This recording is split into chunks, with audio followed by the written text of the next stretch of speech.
Tip ko sa inyo sa mga baguhan, huwag niyong basta-basta isuko ang inyong negosyo kung gusto niyong marating ang inyong mga pangarap. Maniwala kayo sa negosyo niyo at kailangan bago kayo mag-start niya, kailangan yung sarili niyo ano niya na itong aking negosyo ay binibuild ko pa lang. Kung kikita mo yan sa first how many months, mas maganda pero uh, anuhin niyo lang, i-condition niyo lang yung mga minds nyo. Talaga, kumbaga nag-start pa tayo, huwag muna tayong mag-iisip ng malaking kita. Kung kikita man lang iyan, kung maliit, okay lang. Break even, okay lang. As long as makapagpatuloy kayo, kahit naman yung kita doon ay makapagparinta lang, makapagsweldo lang. Maintain lang natin hanggang darating yung panahon na yung outlet na yan ay mabubuhay na yan, kumikita na yan at makapag-sustain na yan sa operation niya. Kita pa, susobra pa. And then, darating yung panahon na kikita na kayo na more than pa sa inyong inaasahan. Hindi naman tayo nagsasalita ng tapos. Katulad din na sa akin, maraming mataas ding panahon yung outlet ko na bago yan kumikita. Pero since noon ay nagtatrabaho pa ako, mini-maintain ko lang. Pero alam ko na ito pala ay kumikita na kaya tuloy-tuloy yung mga outlet ko na pinapatakbo hanggang dumating yung panahon na nag-resign ako ay kayang-kaya na po magsulo. And then, yun ang sinasabi kong dream come true dahil yun, dati talaga nangangarap lang ako na sana po ay magkaroon ako ng negosyo na ako mismo yung boss. Marami po talagang nangangarap ng ganyan. So, sa mga nangangarap ng ganyan, hindi po kayo nag-iisa. Marami po kayo. And then, swerte po kayo dahil nangangarap kayo ng ganyan. Talaga ding mayroon ding mga tao na hindi rin nangangarap ng magkaroon ng negosyo. Hindi dumating sa kanilang buhay sa pagkakataon ng kanilang buhay na gusto sila magkaroon ng negosyo. Mayroon din talaga. Kasi yung thinking ng iba ay yung parang empleyado lang. Kumbaga hindi dumating sa kanilang pag-iisip na gusto ko magnegosyo. Kaya kayo ngayon na nakapag-isip na gusto mo magnegosyo, ibig sabihin yan, may chance kayo. Pwede kayo magiging negosyante at makukuha nyo yung pinapangarap nyo kung iyon ay magpursige kayo patuloy lang na pursigihin yung inyong naiisip pang negosyo. Kahit anong negosyo man yan, kung nasa isip nyo ngayon, gagawin nyo yung passion kayo dyan sa negosyo na yan. Patuloy nyo yan.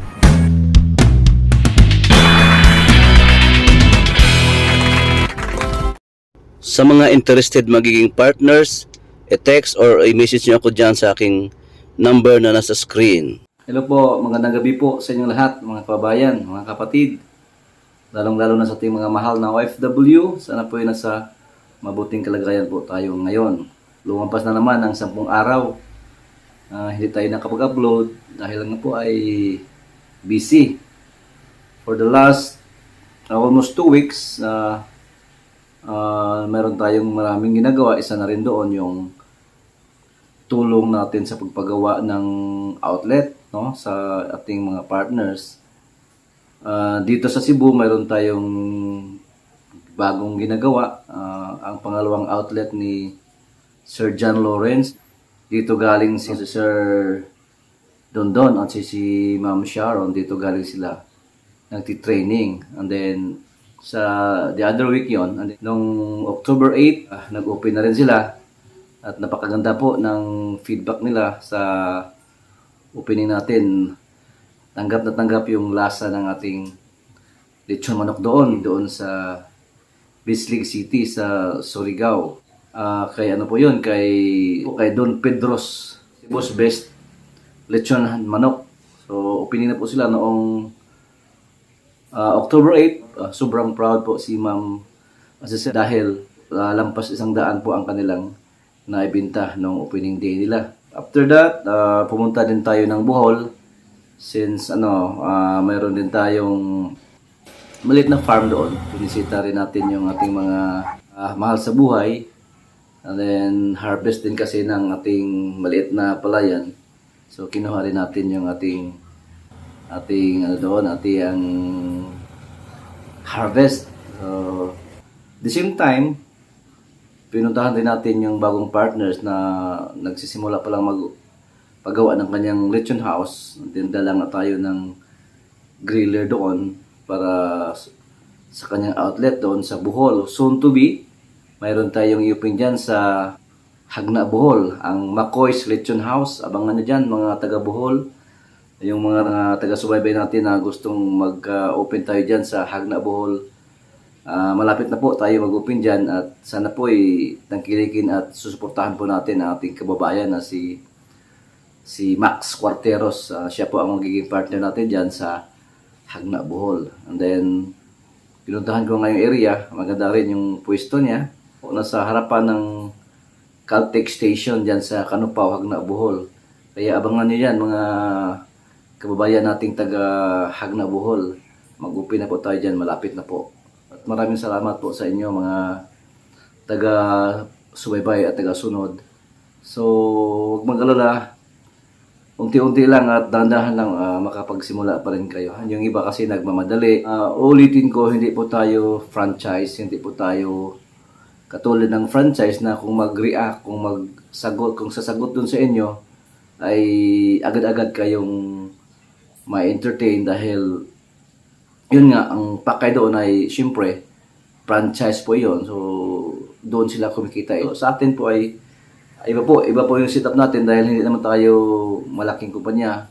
Wala po tayong nagtitake charge sa ating franchising dahil ito po sa atin ay tulungan. Kumbaga partnership po ito yung mangyayari. Hindi din po ito partnership na katulad ng mga malalaking kumpanya na partnership na marami pa tayong ginagawang chichi-buchi, marami pa tayong ginagawang mga papilis. Hindi po.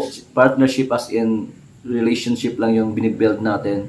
Partnership po ito na tutulungan ko kayong gagawa ng inyong negosyong lechon manok na kayo na rin po ang may-ari. At since ako po ang magiging katulong nyo, ako din ang mag-supply sa inyo ng ating injectable solution, kaya tinatawag ko yan partnership po. Paliwanag ko lang na maigi. Sa ating pagiging partners po, wala po akong hinihingi o hihingiin sa inyong sa kita nyo. Yung kita nyo po ay sa inyo na po yan. Partners lang po tayo as in partners na kaibigan, partners na nagtulungan sa negosyo na ito para din tayo makatulong sa ating mga kababayan. So, wala po tayong hinihingi na any payment na like for example na nagpa-franchise tayo, nagpa-franchise fee, wala po. Yung ating pong mga tulong sa inyo, yung ating pong mga produkto natin na tulad ng griller, since tayo rin ang gumagawa, yun lang din ang inabayaran sa pag-put up ng inyong lechon manok. Katulad ng ating griller, chopping board, chopping knife, meat injector, ating injectable solutions. Yung iba pa nga may pagpagawa pa rin ng chimney. Yung iba gumagawa din ng mga outdoor griller. So lahat po na dyan, depende po yan sa inyo kung anong pinapagawa. Yun din ang ating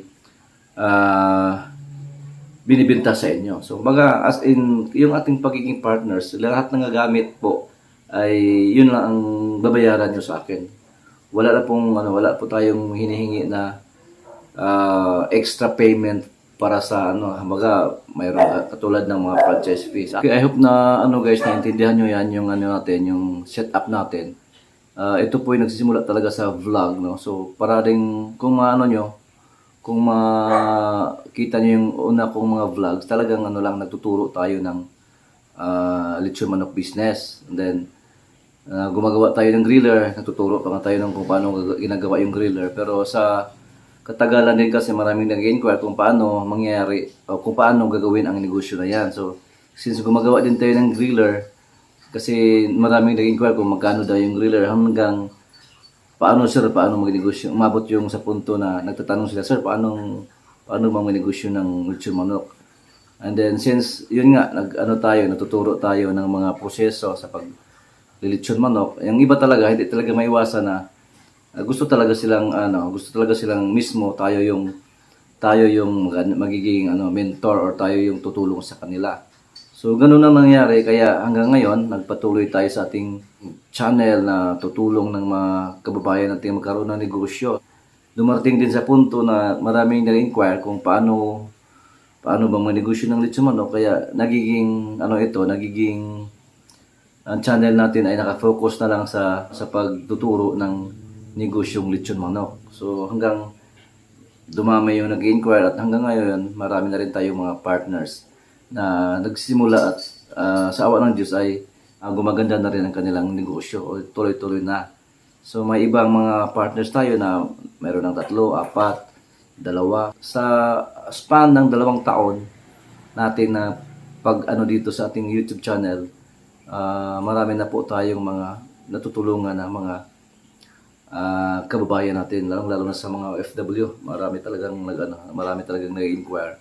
At naintindihan ko naman talaga guys, kasi sa katagal na rin natin, sa dami na po natin nakausap, karamihan po talaga ay ang mga OFW. Kaya nga po yung yung negosyo natin ay halos nakapokus doon sa pagtuturo ng negosyo.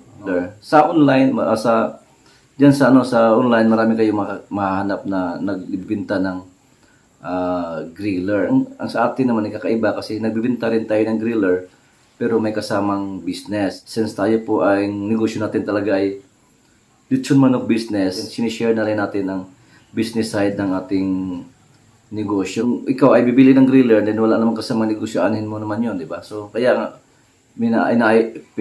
lang natin na kung magbili ng griller, tuturuan na rin natin ng negosyo. Hanggang sa dumating sa punto na pati yung trade secret ng ating lechon manok, kumaga yung ating timpla ay sinishare na rin natin. Hindi naman kasi pwedeng ibigay na lang natin na kasimple yung ating timplada. Mayroon tayong mga binibigay dyan na for free, pero itong ating ginagamit sa ating paglilitsyon ay, since ito rin ay may halaga, kaya minabuti na rin natin na share natin ito, pero bibilihin nyo rin ito sa akin. Kumbaga, as a partners, ito lang yung binibili nyo sa akin.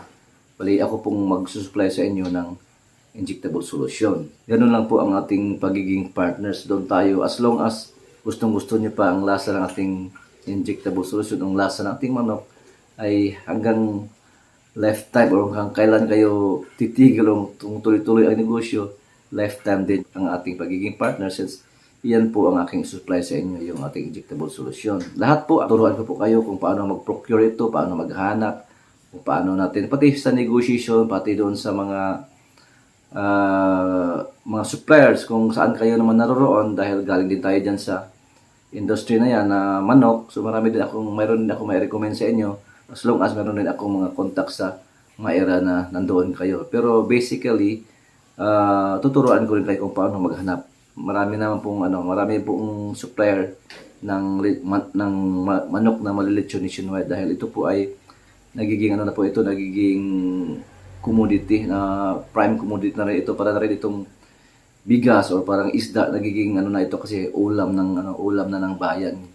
Kasi ang manok na ito ay 30 days to 45 days ay pwede mo na i-harvest, kaya marami pong mga kumpanya ito nga nag-aalaga para ibebenta as ulam. Kumbaga fresh, meron tayong mabibili kahit saan kayo ngayon sa banda ng Pilipinas, meron na kayong mabibili na broiler chicken. So diyan sa paghahanap niyan, matutulungan ko kayo. Pwede akong makapag-recommend ng mga supplier. Kung wala tayo makahanap ng supplier dyan, tuturuan ko kayo kung paano maghanap nito. So kasama na rin yan sa processing ng ating lechon manok, from purchasing, from handling, then processing, and then pagbibinta. Lahat po na proseso sa negosyo ng lechon manok ay ituturo ko po sa inyo.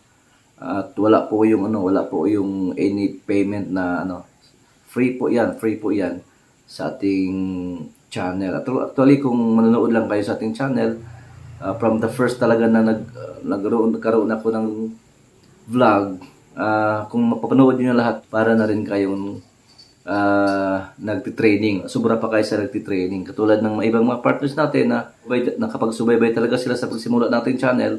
Nung pumunta sila dito, nung nagtitraining, para na rin silang, madalit na rin nilang tututo dahil pinapanood nila yung ating channel. Pati na yung sa mga strategy, yung mga pwesto, paghanap ng pwesto, ay natutunan na rin nila. Kaya sa mga baguhan lang, kung may time kayo, panoorin nyo yung mga luma nating mga videos. Meron namang mga title niyan sa ating mga videos, kung anong mga title niyan, kung anong gustong topic nyong malaman, nandoon din yun. Kasi lahat na namang videos ay tayo nagbibigay ng mga tips about sa business. Kaya nga yung natin, yung kung mapansin nyo, Hindi naman tayo every week nagba-vlog kasi kung anuhin nyo lang, kung panoorin nyo yung ating videos, halos lahat po ay nandoon na. Kaya nag-upload rin tayo ng videos, upload lang ito. Nag-update tayo sa mga bago nating mga partners and then sa mga bagong nag-inquire kung paano na. So as of now, mayroon tayong promo. Yun na nga, sa lahat na pong magiging gustong makapag negosyo ng ating lechon manok, ang ano po na bago po nating procedure ay yung partnership, yung package 1 lang po, wala na po tayong ibang package, yung partnership package na lang po. Sa package na yan, nandiyan na yung griller, na may kasama na pong chopping board, may kasama na pong chopping knife, mayroong meat injector, mayroong isang container na injectable solution. Then libre na po lahat yan, training. Yung training na gusto nyo, kung gusto nyo personal kayong pupunta dito, pwede po kayo ditong pupunta magti-training, kagaya ng ginagawa ng karamihan na nagsisimula. Makikita nyo naman sa previous video kung sino yung mapupunta dito. Yung iba pa nga hindi ko nakukunan ng mga videos na nagti-training dito. Kasi ako mismo yung nagti-train, nalimutan kong gagawa ng video. Pero nakita nyo naman na mayroon tayong mga bisita na tinuturuan ko rin ng, dito sa process ng ating business. No? So, kung kayo po ay taga malayo and then sa tingin nyo ay kayang-kaya nyo naman na kahit dito lang sa tayo mag-usap sa messenger or sa telepono. Anyway, unlimited naman yan. Pwede naman kayo tatawag. As long as available ako ay sinasagot ko po kayo. Para inyong mga tanong ay ating masagot din. Ang inyong business na kahit nandyan lang kayo at through telephone lang at saka through messenger lang tayo nag-uusap ay pwede pa rin mangyayari yan kasi nasubukan na rin natin sa mga marami dyan, lalong-lalo na dyan sa Luzon na kahit na nanood lang sila sa ating video, bumili lang sila ng ating griller, yung ating solusyon ay nakapagsimula din sila. So, ganun po, gusto ko rin i-emphasize na ang ating pagiging partners po dito ay hindi po ito katulad ng mga franchise na mayroon talagang mismo sa inyo, tawag dito, mayroon talagang mismo mag-entertain sa inyo na kung ano bang gusto nyo, kung ano bang tulad ng mga halimbawa, mag-inquire kayo ng franchise. So lahat po ay kagad-agad mayroong mag-entertain sa inyo kung paano lahat. Pero totoo sa atin, hindi na po ganoon kasi more on DIY tayo kaya nga po ako lang naman dito. Kung mapansin niyo, ako lang naman mismo yung magtuturo sa inyo. Hindi po tayo malaking kumpanya na nagpa-franchise na maraming tutulong sa inyo, maraming mag-entertain sa inyo. Agad-agad yung mga sagot nyo ay makukuha nyo kasi mayroon silang team na magtuturo, magti-train, and then kapalit naman doon ay magbabayad din naman kayo ng franchise fee. Ito sa atin naman wala po. More on DIY tayo, lalong-lalo na sa mga pwesto nyo. Kung gusto kayo makapag-start na mas makamura, ito po yung channel na hinahanap nyo kasi mag-DIY lang po kayo dyan sa pwesto. Panoorin nyo lang mga videos ko, gagawa kayo ng pwesto nyo, and then pwede kayong tutawag sa akin, i-assist ko kayo, tutulungan ko kayo. Wala pong bayad yan. And then, kung gusto po nyo maging partners, ang partners po, ang commitment ko doon sa partners natin ay tutulungan ko po kayo. Anytime tatawag kayo dahil kinuha nyo ay package o baga yung partnership package ay commitment ko yun na magiging partner tayo. Kahit kung mayroon kayong mga problema sa operation, meron kayong hindi ipaalam, lalong-lalo sa first stage na pa lang kayo, nasa stage pa lang kayo ng pag-aaral, lahat po ay sasagutin po natin ang inyong mga tanong. Hindi po dito katulad ng mga nagpa-franchise na magbabayad lang kayo, hindi mayroon nang magti-training sa inyo, tulungan kayo lahat. Kasi po, mayroon kayo binabayad. Ito sa atin ay, ako lang po mag-isa, magtuturo sa inyo. So, dami po kayo, madami po talagang nag-inquire sa atin. At halos nga ako busy everyday kasi sinasagot ko po lahat ng mga nag-inquire. Wala po akong assistant na pwedeng kapalit ko sa pagtuturo sa inyo. Ako lang po mismo. Kaya, advice ko sa inyo, yung mga, lalong-lalo sa mga baguhan, panoorin niyo yung mga videos ko para kahit na kung magkausap man tayo, kunting mga tanong-tanong na lang, malalaman nyo kaagad kung anong mga sagot ko dahil lang panood nyo na. Kumbaga, kung mag-uusapan tayo, kung ano man yung narinig nyo dun sa aking video ay confirmation na lang na totoo po yung sinasabi niya. Ito po yung sinasabi, totoo, tama nga yung sinasabi niya. Ganun lang po, parang confirmation na lang po ang inyong maririnig sa akin kung tayo po ay magkausap. Kumaga, nanonood kayo sa aking mga video, kung magtatanong kayo sa akin about sa inyong napanood, kumbaga ito na yung kumbaga magiging review na lang ako, kumbaga confirmation na lang na tama nga yung sinasabi niya.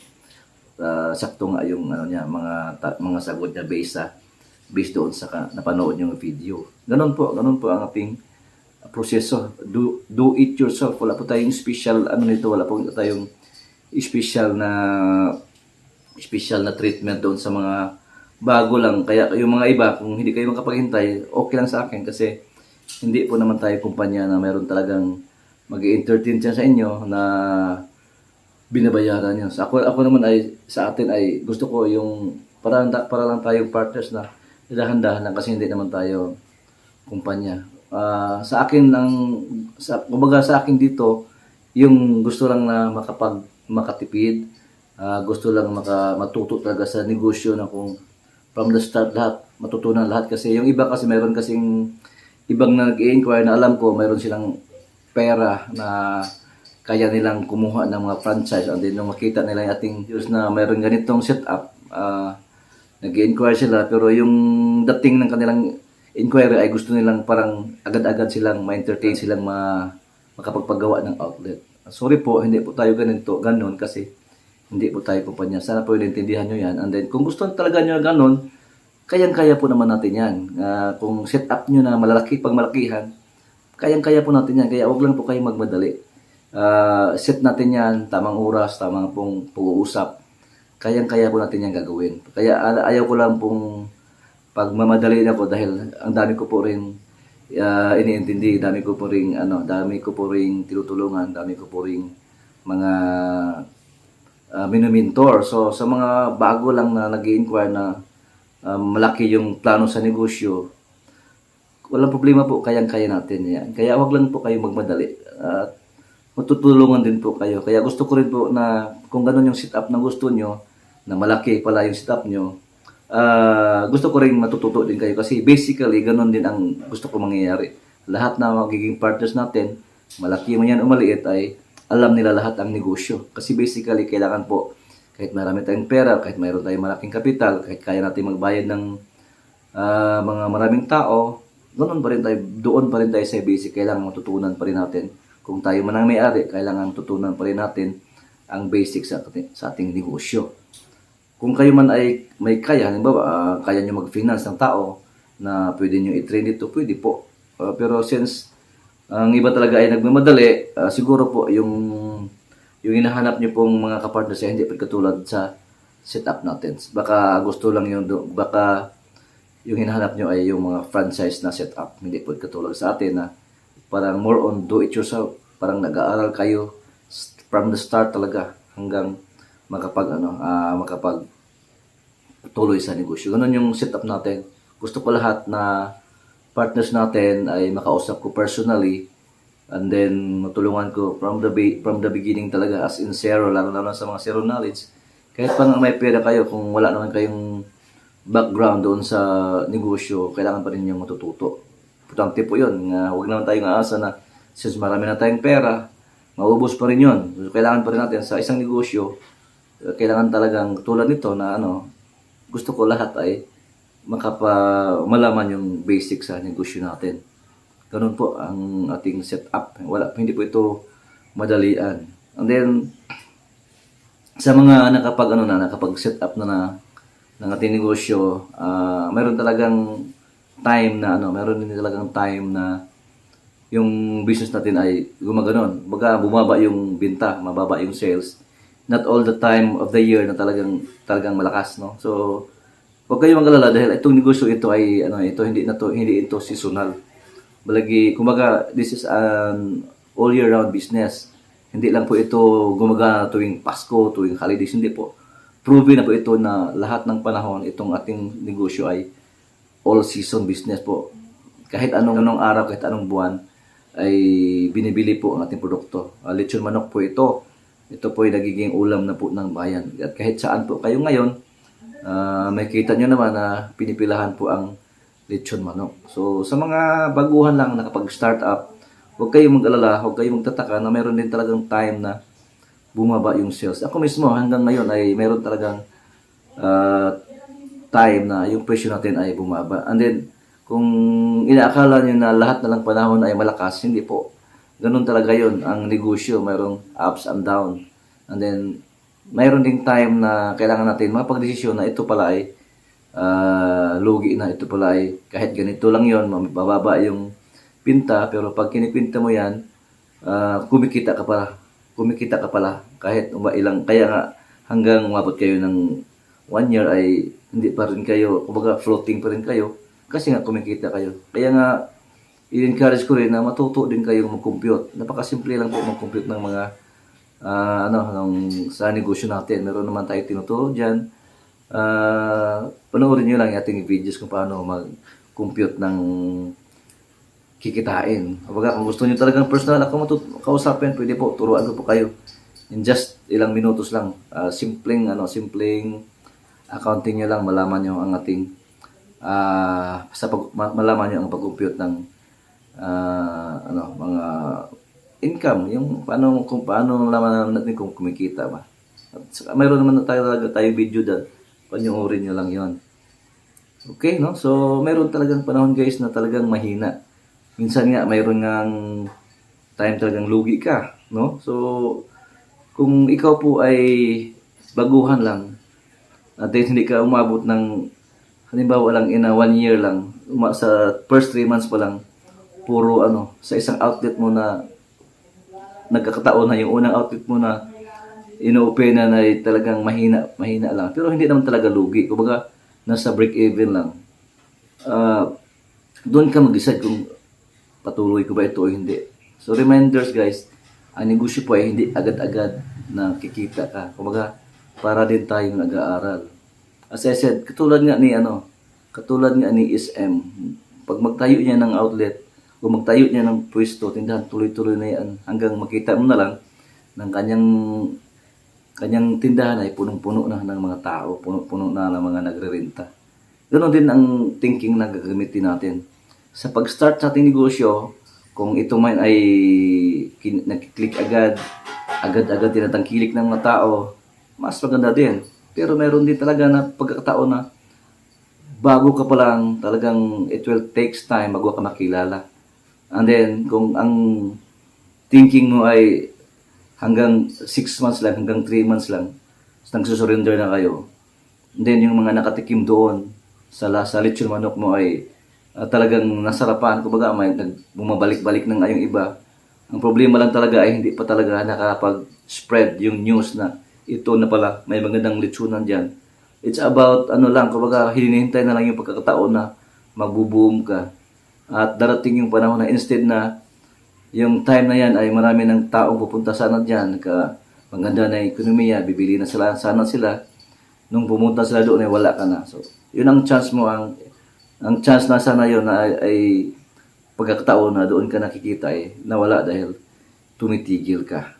Marami pong kwento guys about sa business.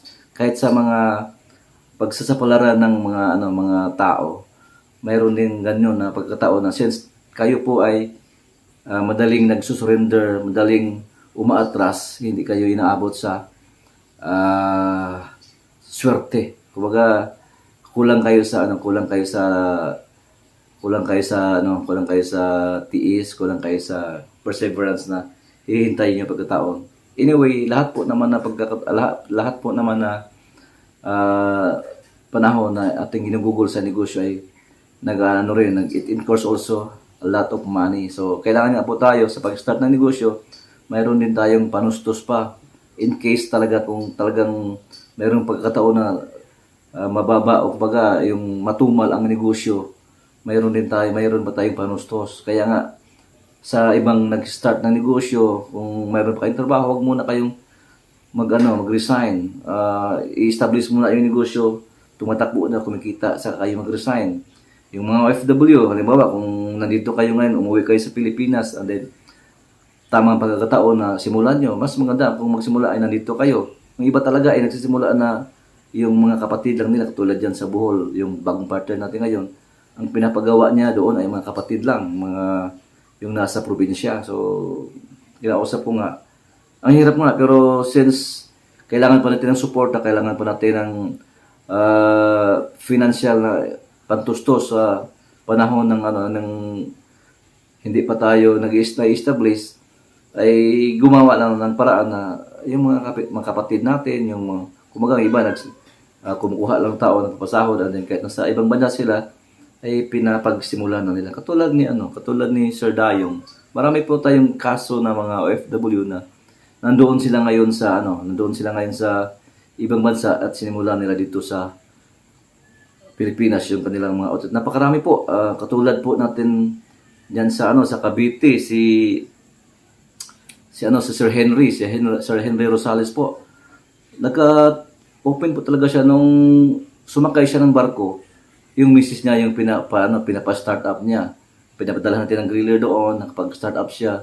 And then, since yung misis niya kasi mayroon ding mga ginagawa, mayroon ding business na kaunti, hindi naman siya sanay doon. Yung kumbaga, si Henry lang po ang talagang gusto magkaroon ng negosyo. Umabot siya talaga sa panahon na tinigil muna ni misis kasi hindi na niya matutukan yun dahil nga may pamilya na inaalagaan niya, siguro may mga bata pa or mayroon siya negosyo na Pero pagdating ni ngayon ni Sir Henry, since tinigil na yung isang outlet na una niyang kasi gusto lang naman nila talaga ma-experience yung paano. Ngayon, gumawa siya ng bagong outlet na siya na mismo yung nag-operate. Successful, maganda. Hindi pa nga niya akalain na marami palang bumibili doon na kasi yung pwestong pinaglagyan niya ay nandun lang sa malapit sa bahay nila. Kaya sabihin, sir, ang ganda naman ng feedback ng mga tao. Then, naka-proud dahil masarap daw yung manok.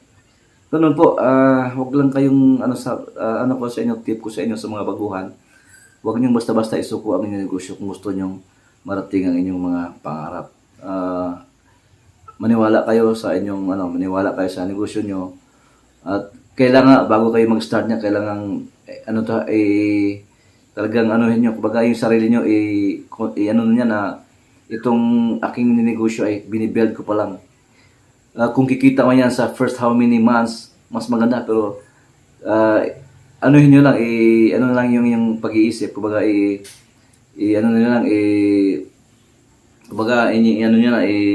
i-condition na lang yung mga minds nyo. Talaga, kumbaga, nag-start pa tayo, huwag muna tayong mag-iisip ng malaking kita. Kung kikita man lang iyan, kung maliit, okay lang, break-even, okay lang, as long as makapagpatuloy kayo, kahit naman yung kita doon ay makapagparinta lang, makapagsweldo lang, maintain lang natin hanggang darating yung panahon na yung outlet na yan ay mabubuhay na yan, kumikita na yan, at makapag-sustain na yan sa operation niya, kita pa, susubra pa. And then, darating yung panahon na kikita na kayo na more than pa sa inyong inaasahan. Hindi naman tayo nagsasalita ng tapos. Katulad din sa akin, maraming mataas ding panahon yung outlet ko na bago yan kumikita. Pero since noon ay nagtatrabaho pa ako, mini-maintain ko lang. Pero alam ko na ito pala ay kumikita na, kaya tuloy-tuloy yung mga outlet ko na pinapatakbo hanggang dumating yung panahon na nag-resign ako, ay kayang-kaya na po magsulo. And then, yun ang sinasabi kong dream come true, dahil dati talaga nangangarap lang ako na sana po ay magkaroon ako ng negosyo na ako mismo yung boss. Marami po talagang nangangarap ng ganyan. So, sa mga nangangarap ng ganyan, hindi po kayo nag-iisa. Marami po kayo. And then, swerte po kayo dahil nangangarap kayo ng ganyan. Talaga ding mayroon ding mga tao na hindi rin nangangarap ng magkaroon ng negosyo. Hindi dumating sa kanilang buhay, sa pagkakataon ng kanilang buhay na gusto sila magkaroon ng negosyo. Mayroon din talaga. Kasi yung thinking na iba ay yung parang empleyado lang. Kumbaga, hindi dumating sa kanilang pag-iisip na gusto ko mag-negosyo. Kaya kayo ngayon na nakapag-isip na gusto mo mag-negosyo, ibig sabihin yan, may chance kayo. Pwede kayo magiging negosyante at makukuha nyo yung pinapangarap nyo kung iyon ay magpursige kayo, patuloy lang na pursigihin yung inyong naisip pang negosyo. Kahit anong negosyo man yan, kung nasa isip nyo ngayon, gagawin nyo yung passion, may passion kayo dyan sa negosyo na yan. Patuloy nyo yan. And then, sa mga wala pa rin naiisip na negosyo, ito na po yung sasakyan na pwede niyong sasakyan itong ating negosyong lechong manok. Kaya nga natuturo tayo dito kasi nga sabi ko sa inyo, napakalaki po ng Pilipinas, napakalaki pa po ng market, and then napakarami pong gusto nating pag-openan ng mga outlet. Kaya sana po ay someday magiging partners po kayo. Huwag kayong magtubiling tumawag or mag-chat sa akin dyan sa screen, yung aking messenger, pati sa cellphone number ko. Huwag kayong mahihiyang tumawag at mag-chat. And then kung hindi naman kayo masasagot agad ay huwag din kayong magsawang mag-chat ng chat para lang masagot ko yung mga inquiry nyo. And then as I said, yung mga pangarap natin na hindi po yan magkatotoo kung hindi po kayo kikilos ngayon. Simulan nyo na ngayon para pagdating ng panahon, lilingon na lang kayo at sasabihin na kung hindi ako nagsimula noon, hindi wala ako ngayon. Ganon din ang nangyari sa akin kasi nung time talagang nung sinimulan ko yun, hanggang ngayon nandyan pa sa isip ko. At palagi ko yung sinasabi kong siguro kung hindi ako nagsimula noon, kahit gano'ng kahirap, pinatuloy ko, siguro hindi ako makarating ngayon na dumating yung panahon na ako lang yung amo, ako yung boss, ako yung hawak ko yung oras ko. At my early age na 40, ako na yung hawak sa negosyo, ako na yung boss. At parang na iwasan ko na yung ako yung palagi inuutusan kasi dream ko yun na gusto karoon ng sarili negosyo na ako ang may amo. At kung dream mo rin yan, darating din yan ang panahon na makuha mo yan. Basta pagpursigihan mo yan at siyempre simulan mo. Okay? Maraming salamat po sa inyong panonood at huwag kayong magsawang manonood pa sa ating mga ibang mga videos na darating at huwag niyong kalimutan mag-like and subscribe at huwag niyong kalimutan pindutin ang bell para every time meron tayong bagong video, updated po kayo palagi. Maraming salamat po ulit at